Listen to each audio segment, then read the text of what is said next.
Alors, bienvenue pour cette exploration des agamas, ces textes vraiment fondamentaux du jainisme. Une sagesse qui, je pense, peut vraiment nous parler aujourd'hui. Oui, tout à fait.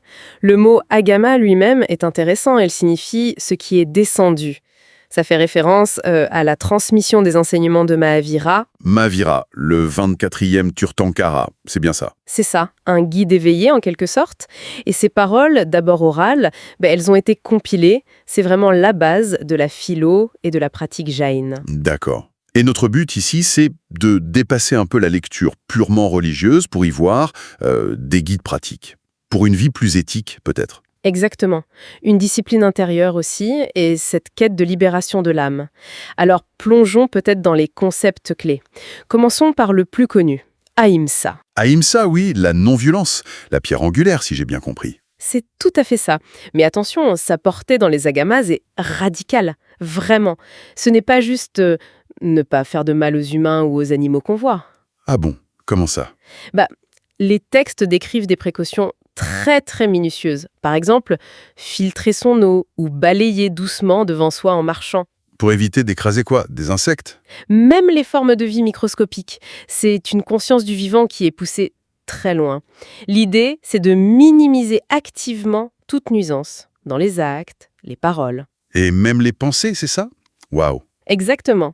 Et cette rigueur, on la retrouve aussi dans l'approche de la vérité, avec l'Anekamtavada. Anekamtavada, la doctrine des perspectives multiples. Expliquez-nous un peu. Oui, en gros, l'idée, c'est que la réalité est tellement complexe qu'aucune vision unique ne peut la saisir entièrement.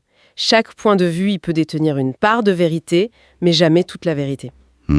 L'analogie des aveugles et de l'éléphant, peut-être? C'est souvent celle qui est utilisée. Oui, ça illustre bien. Et c'est fascinant parce que ça mène à une sorte d'humilité intellectuelle, non? Reconnaître qu'on peut avoir raison sur un point, mais pas sur tout.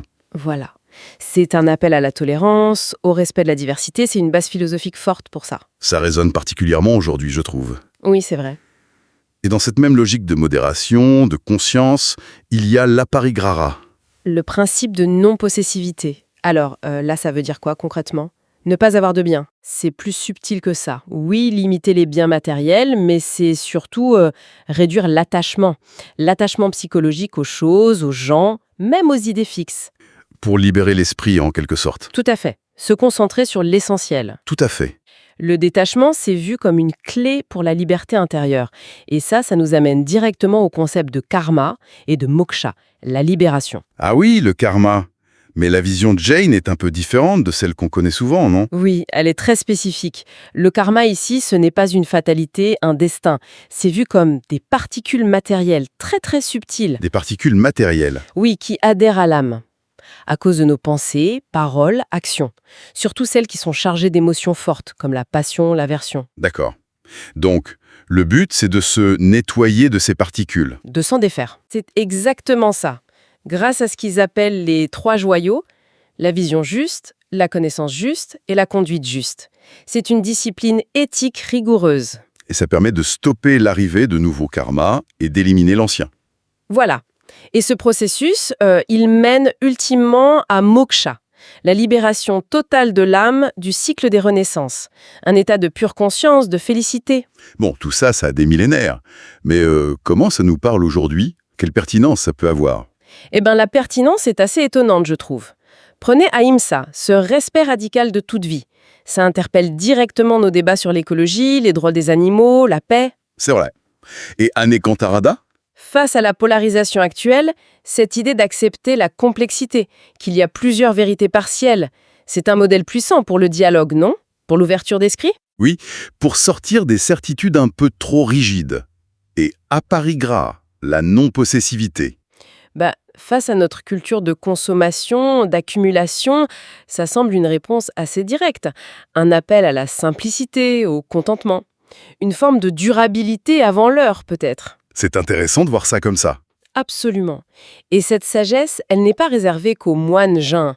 Je pense que ces principes, ils offrent des pistes de réflexion, des outils, pour quiconque cherche plus de paix, de clarté éthique. Plus d'harmonie dans sa relation au monde, en somme. C'est ça. Donc, pour résumer, les agamas nous invitent à une vie avec plus de compassion, une compassion élargie, une conscience plus aiguë de nos actes, de nos pensées, et un certain équilibre face aux attachements. Une invitation intemporelle, oui, pour naviguer notre propre vie avec peut-être un peu plus de sagesse. Et pour finir, peut-être une petite réflexion, inspirée par tout ça. Si on choisissait d'intégrer consciemment juste un seul de ces principes dans notre vie de tous les jours, que ce soit la non-violence étendue, ou la reconnaissance qu'on n'a pas toute la vérité, ou un petit effort de détachement, comment ça pourrait changer notre regard sur les défis actuels, sur nos relations aux autres? Voilà, une question à méditer.